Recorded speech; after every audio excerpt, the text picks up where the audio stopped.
One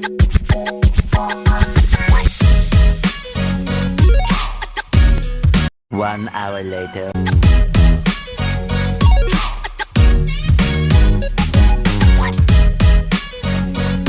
3 hours later.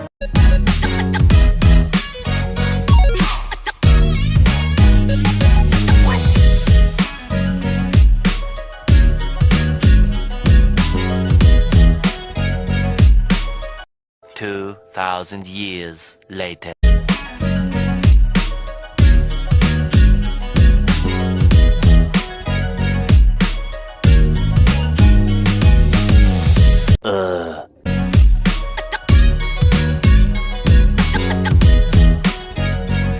The next day.